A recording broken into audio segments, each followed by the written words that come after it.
Let's talk about my personal area of expertise, recommender systems. So systems that can recommend stuff to people based on what everybody else did. We'll look at some examples of this and a couple of ways to do it, specifically two techniques called user-based and item-based collaborative filtering. So let's dive in. I want to talk about a subject that's near and dear to my heart, recommender systems. If you remember, I actually spent the most of my career at Amazon.com and IMDb.com, and a lot of what I did there was developing recommender systems. Things like people who bought also bought or recommended for you, and things that did movie recommendations for people. So this is something I know a lot about personally, and I hope to share some of that knowledge with you. So what do we mean by recommender systems? Well, like I said, Amazon's a great example and one that I'm very familiar with. So if you go to their recommendations section here, you can see that it actually will recommend things that you might be interested in purchasing based on your past behavior on the site. And that might include things that you rated or things that you bought, and among other signals that it might use as well. Can't go into the details because they'll hunt me down and, do bad things to me, but it's pretty cool. It's pretty good stuff too. And you can also think of the people who bought also bought feature on Amazon as a form of a recommender system. The difference is that the recommendations you're seeing here are based on all of your past behavior, whereas people who bought also bought or people who viewed also viewed, things like that, are just based on the thing you're looking at right now or the thing that you're thinking of buying right now and showing you things that are similar to it that you might also be interested in. And it turns out what you're doing right now is probably the strongest signal of your interest anyhow. Another example is from Netflix. So they have various features that try to recommend new movies or other movies you haven't seen yet based on the movies that you liked or watched in the past as well. And they break that down by genre. And they have kind of a different spin on things where they try to identify the genres or the types of movies that they think you're enjoying the most, and they show you more results from those genres. So that's another example of a recommender system in action. And the whole point of it is to help you discover things that you might not have known about before. So it's pretty cool. It gives movies or books or music or whatever a chance to be discovered by people who might not have heard about it before. So, not only is it cool technology, it also kind of levels the playing field a little bit and helps new items get discovered by the masses. So it plays a very important role in today's society. At least I'd like to think so. So there's a few ways of doing this. Let's talk about recommending stuff based on your past behavior. One technique is called user-based collaborative filtering. And here's how it works. Collaborative filtering, by the way, just a fancy name for saying recommending stuff based on the combination of what you did and what everybody else did. Okay, so it's looking at your behavior and comparing that to everyone else's behavior to arrive at things that might be interesting to you that you haven't heard of yet. So the idea here is we build up a matrix of everything every user that I have has ever bought or viewed or rated or whatever signal of interest that you want to base this system off of.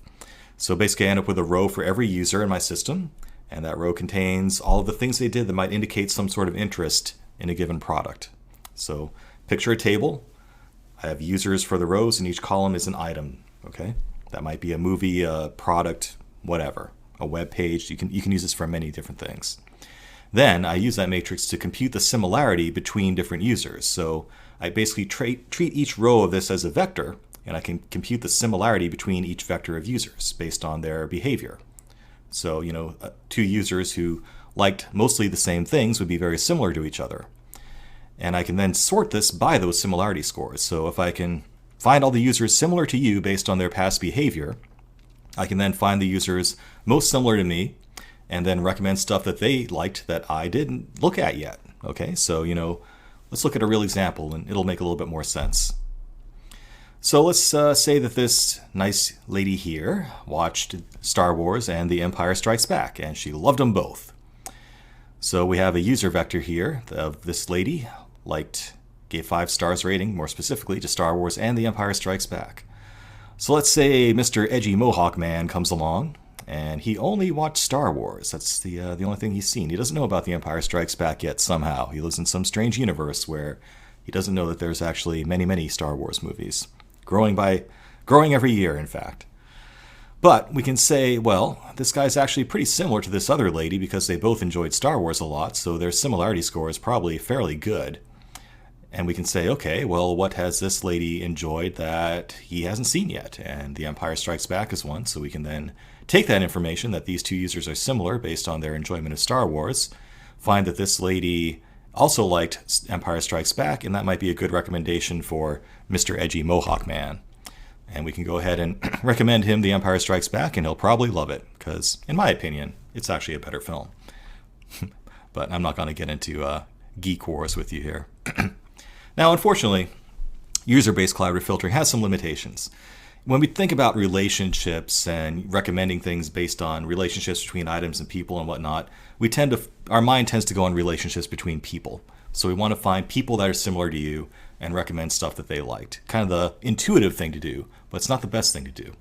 One problem is that people are fickle. Their tastes are always changing.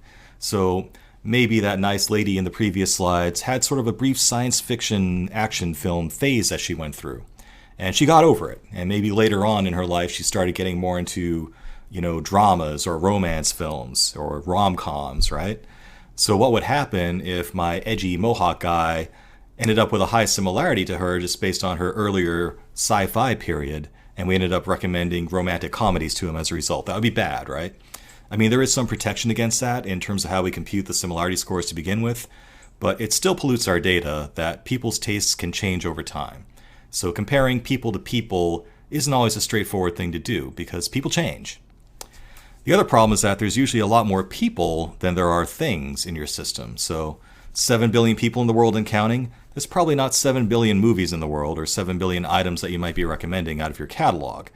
So the computational problem of finding all the similarities between all of the users in your system is probably much greater than the problem of finding similarities between the items in your system. So by focusing the system on users, you're making your computational problem a lot harder than it might need to be because you have a lot of users. At least hopefully you do if you're working for a successful company. The other problem is that people do bad things.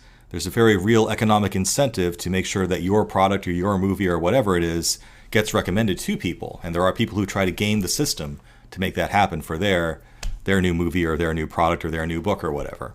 And when you're basing this on user relationships, it's pretty easy to fabricate fake personas in the system by creating a new user and having them do a sequence of events that, likes a lot of popular items and then likes your item too, right? This is called a shilling attack.